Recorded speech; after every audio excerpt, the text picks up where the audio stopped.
So we're talking about what it takes to become a billion-dollar company, and everybody is there for you at $1 billion, and then there's fewer hangers-on when you're kind of starting out in your basement and with this crazy idea.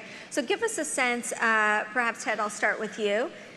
How long did it take for you to get there? It takes a long time. I started Kik, it's going to be our 10-year anniversary in January. When I started, I was like a kid, and now I feel like I can no longer say I'm a young entrepreneur. I'm like a middle-aged entrepreneur now. But you still wear a hoodie. I still wear a hoodie. That's why I hold on to my youth. But it takes a long time.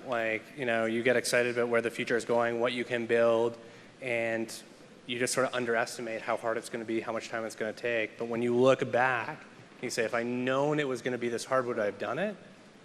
Absolutely, because I'm so excited about where we are today and all the things we have ahead of us. So it takes a long time, but I wouldn't be doing anything else. Yeah, I think if you look at the data, it's basically 10 years is now the new average. It used to be like 7, and it's increased to 8, 9, 10 years before some sort of exit.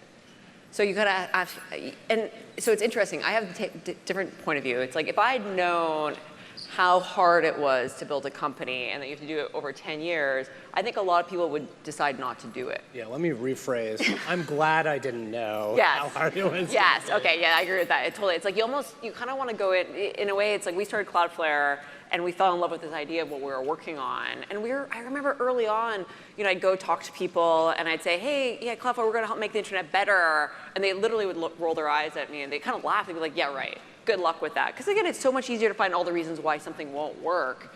But the whole point of building companies is you find other people who believe in the vision, you start to make progress. And now we're 8 years old, so a little bit behind you. And it's amazing to see how many champions we've amassed along the way. And what I love is people are like, oh, Cloudflare, you guys are huge. And what I say is most of the world has no idea we exist. And we're just getting started. There's so many things left to do. And was that meaningful to get that valuation? I mean, obviously it's meaningful because we're having a discussion on it, but did it mean something to you, to the business, to the doors that were opened afterwards once you hit that mark? Well, I mean, I don't know how you think about this, Ted, but if you're an entrepreneur sitting in the audience, you think about how hard things are. I just remember really early on the highs and the lows that would happen multiple times an hour per day. And so you kind of you go home at the end of the day and you're exhausted. You feel like you've been on this train wreck where you're high and then 20 minutes later something bad happens, but then something good happens again and you're high and low so many times over the day. And that's a lot to have to go through if you're not making progress. And so what I always say is early on, momentum is an entrepreneur's best friend. You want to keep feeling like you're moving the ball forward down the field. And whether for right or wrong, raising money is not the only way to do this. It's absolutely not. But sometimes it feels like validation of oh, we are on something. We convinced a third party to give us money to go continue doing what we were saying. And you kind of have to hold on to these sorts of things. And it's not the only thing. It could be hiring, it could be doing a partnership, it could be closing your first customer, it could be hiring somebody a little bit more senior. I remember early on in Cloudflare, we'd be trying to interview these seasoned engineers. And I remember the day someone signed, Matthew, my business partner, our co-founder, literally turned to each other and we high-fived each other. Because it was oh my God, they could have gone somewhere else and they picked Cloudflare. And you have to move on to, again, momentum matters. You have to find these things where you're oh, someone else is validating what we're doing. And so, raising money, valuation, that's just one way to do that. What would be another metric that you think entrepreneurs should focus on other than valuation? So I think for us, valuation was never the goal. Sort of like a checkbox, yeah, $1 billion valuation, that was cool, but we have a lot of work to do. Let's get back to work. I think for us, the metric that I look at is what is the size of impact that I think we can have over the next 10 years, and always looking ahead. And to me, the most exciting things at Kik and now with Kin, this new cryptocurrency we launched, that's the metric we look at. That's how happy am I. It really depends on, okay, how much better could the world be in 10 years because we existed? And at some points, when you're struggling, you're I don't know, because we might not be around in 6 months. But then you have these highs where things start to come together, and you're who knows how far this could go. And so I think that's the metric we look at. You can't, sort of hard to quantify. It's a feeling you wake up with is, how much impact can we really have here? in Canada, we're starting to see a lot more billion-dollar valuation companies, but generally, and I'll throw this statement out there, and you guys can tell me whether you agree or disagree. In Canada, harder to become a billion-dollar valuation startup, considered very impressive. In the Valley, easier to become a billion-dollar startup, but considered less impressive just because of the sheer amount of dollars that are thrown out and the kind of hype cycle that is there. Not to Okay, sorry, I just have to tell this funny story, then you can answer the question, Ted. But I was literally at a dinner once, and it was a small group dinner, and the person at the dinner literally uttered the words. They'd never worked at a startup in their life. They were an outside advisor. And he said, oh, we're not interested in companies that do 1 billion or get to $1 billion in revenue or 5 billion in revenue. We're only interested in companies that get to 100 billion in revenue. And I'm just like, I was like, I mean, on one side you're like, wow, that's bold. But on the other side, I'm like, you're going to pass a lot of great opportunities because it isn't that easy to build a company that has real meaningful revenue that you can that you can convince people to come work at and scale. I mean, I think there's more examples. But I don't know if I would describe it as easy anyhow. But I'll let you. I think it probably is easier to build a billion-dollar company in the Valley, having one of the few consumer companies to have done it in Canada. I think, listen, there's advantages and disadvantages to every choice in life. And the advantages to being in Silicon Valley are, you bump into top investors every day. You meet people who have been there, done that every day. Whereas in Canada, I literally had to live on a plane and hit Sand Hill Road in Silicon Valley for 9 months every 18 months to try to get the next check. And I was an outsider, and they didn't know who I was. And I'm like, I'm here, and I need money. And that was hard. And, when we hired people in Canada to try to scale a company, nobody had really done it before. People had worked at big companies, and they tried to sort of make that happen at a startup, and it broke a lot of things. Whereas in the Valley, people have been there, done that.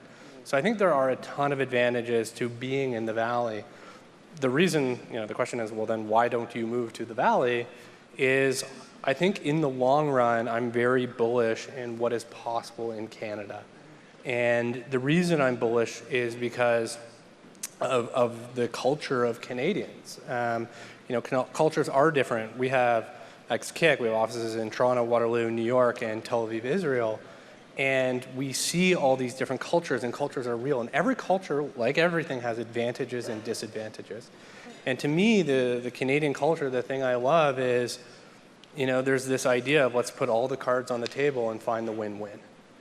And I thought that would be how most cultures would approach it, just the most efficient way to negotiate. Let's just be open and honest and put everything on the table and try to find the best win-win for everybody. And I remember seeing once this Business Insider article, how different cultures negotiate. And the Germans had one way, and it was these complicated flowcharts, and the Japanese and the Americans. I was like, really? That's how they do it? And the Canadians put all the cards on the table, find the win-win, the end. And I... You don't have to negotiate. And so, I think Canadians, they lack confidence, they lack ambition, they undersell themselves. I think something we've realized along the way is nobody really has their shit together. Just some people will tell you they do, and some people will be honest and tell you they don't. So I think Canadians have a lot of the right raw materials, but they haven't really gone for it yet. And I think we're starting to see it, to your point, more and more unicorns, more and more momentum. You sort of look around, you're like, wow, this is a pretty cool country. And that's exciting. I get sort of irritated when people say that Canadians don't go far enough, and they don't dream big enough. I think between the three of us, we know a lot of Canadians that do and do want to change the world, but end up getting limited by something else, and often that's capital. And both of you guys are kind of examples of that. I mean, you're a US-based company, but you look at where your funders are, where your investors are. You didn't have Canadian boosters to get you to $1 billion. I mean, that's not for a lack of your own personal ambition and vision and where you want to go. Raising money often comes up with entrepreneurs early on, and and again, it's different. What I say now is different, but early on, I think that a lot of, and maybe this is not a Canadian thing, but just entrepreneurs in general, people really obsess over the financing piece. And I think because they see they need financing to be able to go do what they want to do. I think a lot of that time and energy would be better focused on solving a meaningful problem. Ask yourself, am I actually solving a meaningful problem that lots of people have? And in the consumer space, it used to be a big deal if you had like 10 million users. Well, now you have to ask yourself, can you get 100 million plus users to use this consumer service to be relevant? And in the B2B space, which is more my space, it's like, can you get to 100 million in revenue in the next 5 years? Like, those are the questions you have to be asking yourself and trying to prove those things out. And it's again, like, am I solving a real problem that a lot of people have? So that's the first thing that, again, I think, instead of not raising money, it's that. If you focus on that, and then the second piece is, can I attract the people I need to be able to do that?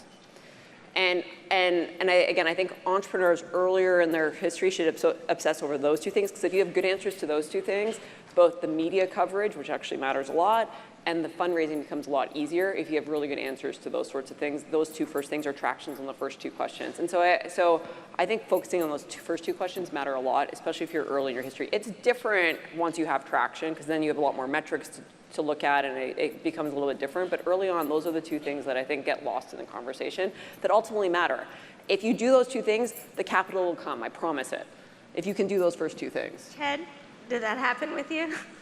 I'm sitting there sort of reflecting on what you're saying, and yes, I think you're right in a lot of ways, but I don't think it's quite the whole picture. Fair enough. For example, in Kik and consumer, like, we were solving a real problem. I looked around and I didn't like where social media was going. I felt it was more of a game, and everybody's like, hey, can you post this for me doing this so that I look good like this? And I'm like, why are we doing this? This is so stupid, and I just want to build a place where none of that matters. And that's what we did, and like millions of people loved that, used that, but there was no way to make money. And we were competing consumer against Facebook. They had a monopoly on advertising. We were sort of philosophically against advertising. Practically, Facebook had a monopoly, so we couldn't do it anyways. Anything we tried to sell, Facebook would clone it and offer it for free. And so we're like, okay, well, we can't sell stuff, and we can't do advertising, so we need money. We need to raise money. It's our only option.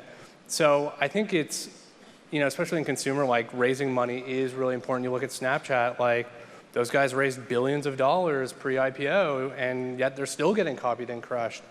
And I think this is really where we step back, actually about 8 years ago, and we said, I loved your line in the backstage, don't hate the player, change the game, is like, we need to change the game. Like, this game is unwinnable. Facebook is not, it's too big to lose, and we're never going to beat them by playing their game. And we need a new way to play. And that's when we said, hey, there might just be this new business model around this new emerging thing called Bitcoin. Went to Bitcoin conferences when there was only 10 people in the room back in 2011 and said, actually, you know what? Launching a new economy around a new currency of which we own a piece but will never make revenue from might just work. And it took some time. You had some investors that believed you. It took time. It literally took us 7 years to convince ourselves and our investors that this would actually be viable. And even if it wasn't viable, there were no other options. And so that's what we're focused on now. And to me, that's what I'm excited about, is there's a fundamentally new way to make money now, which is about growing demand for a guaranteed scarce asset backed by the blockchain, making millions, billions from that, but doing it in a way that's aligned with your users. Your users don't have to become the product. That's why we never wanted to do ads, even if we could. We didn't want to addict and manipulate our users. Whereas now it's saying, hey, we just need to get you to use this thing as a currency. And if we do, that will create more demand for the currency. That will make the currency more valuable. That will make our piece more valuable. And so we built that for ourselves, but we're also offering it to all the other developers out there in the world that need a new game as well. So Cloudflare does not have a cryptocurrency that I'm aware of. No. Not yet. No, you can build a company that's not a cryptocurrency still, yes. That's right, yeah. So, talk to us about that, how they did it in the olden days. Oh my goodness, wow. Back when I was a kid, I walked uphill to school both directions. I'm just kidding. So we've raised over $180 million in venture, which on one side is a lot, but then it's also a little compared. It depends on kind of what point of view it is. I also say, Cloudflare has 750 people that work at Cloudflare, and some people are like, that's huge. I'm like, it's both big and small, depending on which point of view you look at. So we've done very traditional venture-backed fundraising, very traditional. Kind of like if there is a fundraising playbook, we were straight down the playing field because it worked well for our business. My business, our business, we had a lot of CapEx costs up front because we basically build this global network. We're in 154 cities around the world. We buy a lot of hardware every year, routers, switches, servers on behalf of our customers so they don't have to, and that costs money. And Matthew and I and Lee, who started the company, we weren't putting that on our credit cards. We were just out of school. We didn't have the money to do that. And so we needed someone to give us the capital to go do these sorts of things. And by the way, we couldn't make the internet faster and safer, more reliable without it. And so we were a very traditional venture-backed company. And over time, again, VC money works really well if you fit into a certain mold, and we fit into the mold of we had a hypothesis. Someone said, hey, I'll give you a couple $1 million to go prove you can do it. But then you have to prove you can do it. And so we did, and we kept making progress. We did what we said we were going to do. We had customers using it. It was making their apps and websites and APIs faster and safer and more reliable. And so we kept raising money round after round, and next thing I knew, people were writing us $100 million checks because they're like, wow, you're onto something. We want to back it because we want to own a piece of this because you are going to be a big company. And so I think if you fit into that model, it can work very well. If you don't fit into that model, then it can be hard and whatnot. And so for us, we kind of fit very much into the VC-backed mold, and it worked well for us. So what is the lesson then for Canadian startups, the experience that you have? Because you have an interesting perspective as a Canadian who is living and working in the Valley. Yeah, it's, so I think that there's so many blogs and talks you can watch about raising money. I mean, I feel like this is a topic that lots of people have written about, and you should just go find it online. I mean, there's just so much good content. And that's what I love about the tech industry. People write what works, just go find it, and then just be inspired and do it your way. It's like there's so many things out there, and you kind of make it up as you go along. But there's just lots of roadmaps out there to be inspired from. But I will say a couple things. And it's kind of back to what you said earlier, Ted. I remember I went to school. I grew up in Canada. I'm from Saskatchewan. I went to McGill. I was working in Toronto for a long time, and I went to business school down in the US. That was my first time down there. And then I started Cloudflare right after business school. And it was, when you raise money, you do have to exude quite a confidence. And you have to have a really good story arc. And it's a little bit of, I really believe this, but saying it out loud is a little bit different. In a way, it's kind of un-Canadian-like to kind of hype up what you're saying, because you're like, well, it's not quite true yet. And so you have to practice. But I will say, for my founders who were both American, it was hard for them too. So, you have to get good at telling the story. Early on, storytelling matters a lot. I remember an investor said to me really early on, she's like, look, Michelle, there's two ways to raise money early. You either raise on metrics or you raise on a story. So if you don't have a product with metrics, then you have to raise on a story, or you have to go find an alternative way. And so, we're good at telling the story, and then you have to get good at asking for things, and that helped. And we practiced a lot. Like, we literally would look in the mirror and practice. And I know that sounds silly, but you never hear about that, and I think it's good. And then the second thing I will say early on is, just like you go to a doctor, not all doctors are created equal, or a dentist, take whatever, physical therapist, like there's some that you really like, some that you don't, whatever is your profession of choice. It's the same with a venture capital. Like, they're not all the same. It's a people, it's a relationship, so you want to find people you like. And I remember early on, Cloudflare we're an infrastructure company. We're really technical.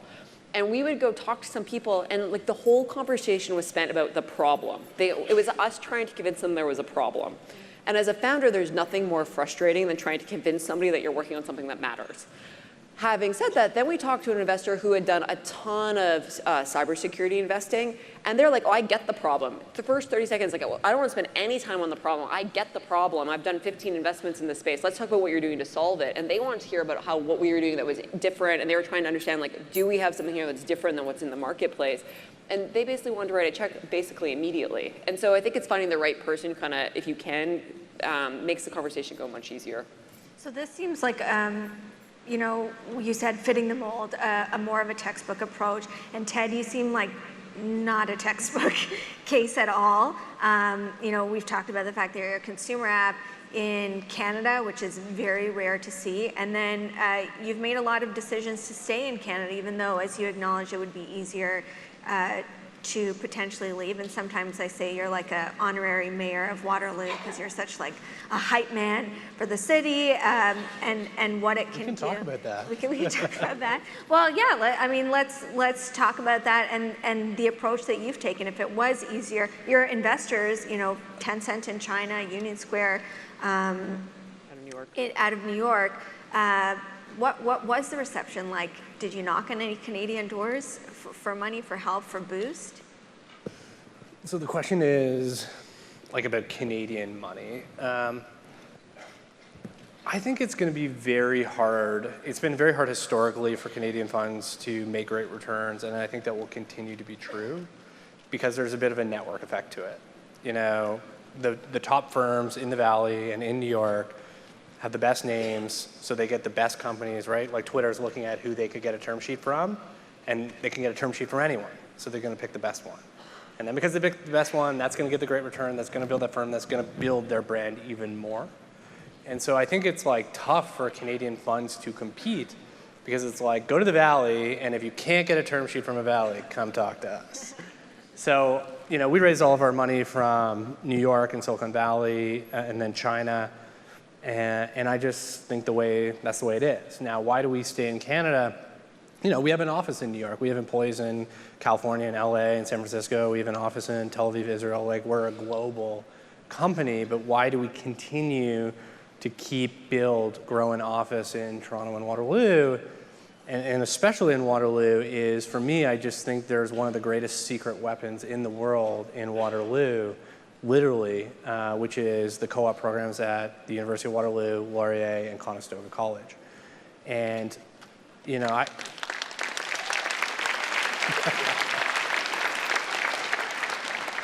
and I'm just like extremely bullish on those programs, and I think they have hit their own network effect, where the best kids go to Waterloo, so the best companies come to Waterloo. So you have these kids who are, they're like, I'm meeting somebody, and I'm like, oh, where have you worked? They're like, oh, I worked at Facebook for a while, then Google, and then I went to Tesla for a bit, but didn't quite like it, and now I started my own company. I'm like, how old are you? Like, well, I'm going to graduate in 2 years.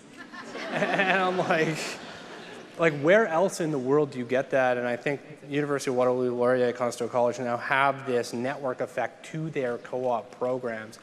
Maybe we should rebrand Waterloo, not Silicon Valley, but like Co-op Valley. Because that is our secret weapon. And for us, some of our best employees started at co-ops, just stayed and stayed and stayed. Got a few of them to drop out, had to talk to a few parents, but that's okay, it was a good choice. But I think that is the thing, contrasted with Silicon Valley, where the average tenure is 18, 24 months. Yeah, less than 2 years. Less than 2 years, there, everybody knows how to play the game. You want as many chips on the roulette table as possible. So we talked about, obviously, the war for dollars to get to $1 billion, but you've opened up the door to the war for talent. And I was talking earlier today, and I mentioned this to the CEO of Ritual, who has a, kind of classic Canadian tech story, worked at Google and then decided to come here to set up Ritual. I don't know for any flag-waving purposes, but it was mainly just practical. It's like the war for talent in San Francisco is brutal, and I get a better deal, retention, all that stuff that you just said here. So a lot of people have talked about that. What's to say that remains the competitive advantage with more and more tech hubs, firms starting here? I mean, couldn't that same thing happen here where people start writing bigger and bigger checks for the talent and you start to see shorter and shorter retention? I mean, what's to say that can't happen here, and is that a problem that needs to be addressed before it occurs? This is exactly why I'm so long Waterloo. I think Waterloo is one of the best sources of tech talent in the world. I go to Silicon Valley. I'm amazed by the number of people who are graduates of Waterloo. It's like some secret club. And so for me, it's like, what's the competitive advantage of Waterloo is I'm further upstream than you. Like, I can walk to the campus, and you cannot if you're in Silicon Valley. Oh. And I think that's going to be a thing. Is like, hey, if if it's all about talent and you want the best talent and get to see it before anybody else gets to see it, what do? You sit right outside the factory.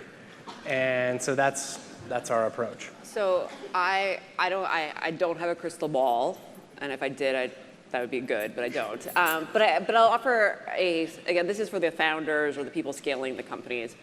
I do think, I lived in Toronto for a long time and I come back often, and like the last 2 years, things have really changed here. And put Waterloo, I know they're separate cities, but I feel like there's real traction, the density has gone up really high. I think that there's really good momentum. And there's companies like Shopify that are doing great, and that's amazing. And I hope there are 20 more Shopifys, because that's what not only just Canada, the tech industry needs. Like, you want lots of success stories, and that is a huge success story. What happens, and I think, again, if Toronto really continues and Waterloo continues down this path, is you're going to have the same thing in the Bay Area. Bay Area is a great place to have a job because you have so much optionality. You have a lot of the big companies that are great to work with. You get paid well, you get equity, you get to work on interesting things that touch billions of people a month. It's not just hundreds of millions, it's billions. That's what people want to come work there. It's, if you're into tech, it's part of Mecca. But again, if Toronto continues to have that momentum, or Waterloo, you're going to have the same thing, where it's all of a sudden people are going to want to go work places where they feel like they can have ownership, they can extract value, like they make a good living doing it, and they like the people they're doing it with. And so I think Toronto hasn't had that yet, but the best founders of the tech of Canada are going to be able to attract talent, because I think it's going to get a lot more competitive going forward for the folks who have scaled it and done it, because it does matter. And if you're now competing for talent with another company that's scaling, you need them to come to Kin, not Shopify. And you have to convince them, like, don't go to Shopify, come work for us, and we're going to be the next, next Shopify Plus, whatnot. And I think that's going to intensify over the coming years. And the founders that can tell the story, that can assemble the team, back to, like, you got to solve the problem. You have to convince people to come work on the problem with you, so you can solve it for your users or your customers. That's hard, and that's not a given. And I think the companies that can do that will the ones that will do really well here. And the one thing I will say that I never hear ever discussed, which again I think is the most important thing, is the tech industry is going in Canada, and that's great. People have to make money off of it, and it's not just the venture capitalists. The employees have to make money off of it. And that's why people come to the Bay Area, because you can make a lot of money working in tech in the Bay Area, and you need success stories like that in Toronto. Otherwise, people will stop going to the tech companies, and that'll be a problem. Is that happening? Do you find that people are making money and sharing in the wealth of bigger and bigger valuations that Toronto Waterloo companies are able to garner these days? Not like Silicon Valley companies. I think the problem in consumer, like enterprise is different, right? Lots of enterprise companies, great things happening. But in consumer is being monopolized by a few large tech monopolies. Like, that's the truth. Google, Amazon, Facebook, those guys are eating the world. And so for us, Apple, Apple, $1 trillion company, but we'll see what happens there. But anyways, they're a good company. We like them. But it's easy for us, I totally agree with you. The more people that make money, the more that get reinvested, that's a great thing. It's the best. That's the best. But why that happens to such an amazing degree in Silicon Valley is because they have monopolies. And monopolies can pay out a bunch of money to their employees. They give out RSUs. They have unlimited money. They literally have cash machines that sit in the basement. And so they can get paid that out directly to their employees, or they buy companies that pay it out indirectly to those companies' employees. And so I think what we have really come to the conclusion in playing this game for the last 10 years, getting $1 billion valuation from Tencent, arguably one of the most, if not the most, sophisticated technology companies in China, is this game is over. The consumer game in technology as it exists today is over. Facebook has won. I would say Facebook and Amazon are basically competing for first and second. That's sort of where we're at in technology. And everybody else is sort of like you're an acquisition along the way if you're lucky. Or you go work there. And so I think this is what gets me excited about crypto broadly and crypto in Canada specifically, is there is a new game coming. There is a new game coming, a game that is going to start from scratch, going to have totally different rules, totally different ways that you can have strengths and weaknesses, totally different ways to play. And so far, Canada is showing that it has a knack for this. Ethereum was created in Canada. And so to me, that's the exciting thing, is consumer is over. It's being, we're down to the final rounds.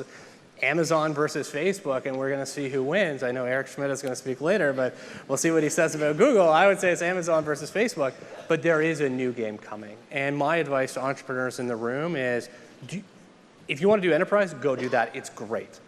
But if you want to do consumer, the game is over. The game is over. Do not try to do consumer.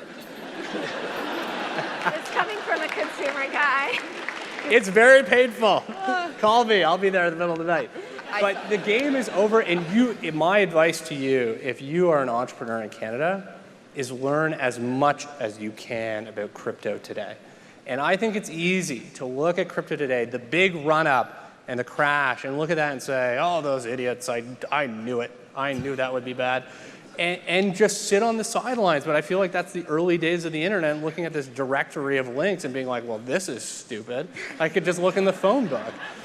So my advice would be a new game is coming, and I would do everything I could to learn as much as I possibly could. I love Ted has his crystal ball that he's clearly reading from. Can I just say two things? So the first I will say is in volatility, obviously, with volatile new things, there's more volatility, so it can be easier to find the angles, which is interesting, but there's also deep lows, so it's not easy. But I will just say I was watching an interview last night with Ricky Martin, the artist, and he was, it's relevant, I promise, and he was doing a fireside chat, and he said, hey, when I was thinking about coming out that I'm gay, he said, I had so many people around me tell me not to do it because it was going to kill my career. He's like, guess what, I'm still here. So maybe. So maybe. You're so confident. Listen, I'm going to be un-Canadian for a second. We were the first mobile app to go viral in 2010, 0 to 1 million users in 15 days, the first chat app to go on the platform, the first chat app to launch bots, and the first venture-backed company to launch a cryptocurrency. So we do see the future first now and then. And I'm not sitting here. This is the Canadian. The Canadian's got all the disclosures. I may be wrong. I may be wrong. I may be wrong. This could be wrong. That could be wrong. I'm sorry if I'm wrong. Listen, I can sit here and be the Canadian. But it's coming. And we have a track record of seeing, Fred Wilson, the first guy to invest in Twitter and Foursquare and Tumblr and Zing and all these big companies, Cloudflare maybe, or almost early as well. It's like, yes, they're the best they're great internet investors. At Kik, you guys have the ability to see the future before anyone. And I think this is why Tencent invested $50 million at $1 billion valuation. I sit here as a Canadian, I'm so uncomfortable saying all this. Yeah, okay. But I only say it because I believe it, and I think there is an opportunity for everybody in the crowd. That's why I say it. Yes. You have, and you've shown a history of being able to do things, especially in consumer, before Facebook does, or other social media apps. But then they do it as well, and they monetize, and they have a higher valuation than you do. Let's talk about that. Let's talk about that. What happened there? Did you cue that up for me? I was hoping you would ask that. Listen, every time we do something, we have been copied by Facebook. Every time. We launched a chat app, they copy everything. We launched the first chat app in the world to be on the platform in 2011. They copied it pixel for pixel. I could show you all the screens. You'd be like, yeah, I don't know who's who, except one's blue, so that must be Facebook. We were the first one to launch a bot platform. This is why Tencent invested. And now we're the first one to launch a cryptocurrency. We have been copied and crushed over and over again by Facebook. They don't even pretend anymore that they're not doing it. In fact, when they copied Snapchat stories, so what'd you do here? They're like, we copied it. They're like, you can't say that. Yeah, of course we can say that. We just copied it. So they copied us over and over and over again. And it is impossible to defend against an attack from Facebook. We are seeing this experiment play out at the highest level with billions of dollars involved with Snapchat. And Snapchat, with billions of dollars raised and thousands of employees, is losing. They lost users last quarter. So why am I especially excited about crypto? Because once again, they will copy us. They will copy us. They will. David Marcus, head of Facebook Messenger, is now on the blockchain team. What's he doing? He's copying. Get that copy machine going. This seems like a good idea.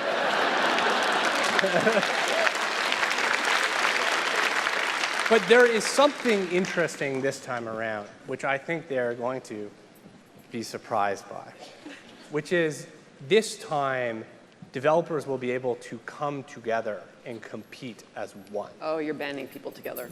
That's powerful. There's a reason we picked the name Kin, right? Of course. Yes, kin. Family. Good. Why? Why did we pick it? Why is it so exciting to us? Because every time in the past when Facebook has copied us, we defend alone. Right. You know, they copy us with Messenger, we defend alone. They copy Snapchat stories, they defend alone. And you know, I go, Evan, like I'd love to be able to help you, but I'll just give you a hug. You want to cry on my shoulder? Give me a call. But I can't do anything else. Whereas with a cryptocurrency, the cryptocurrency that wins is going to be the one that's used by the most number of people.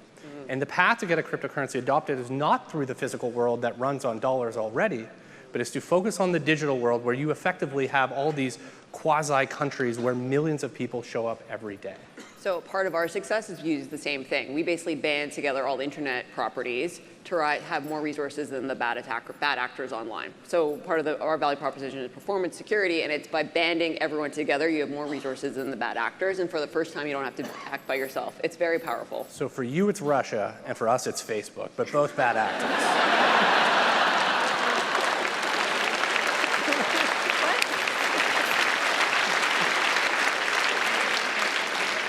To remember what we were talking about.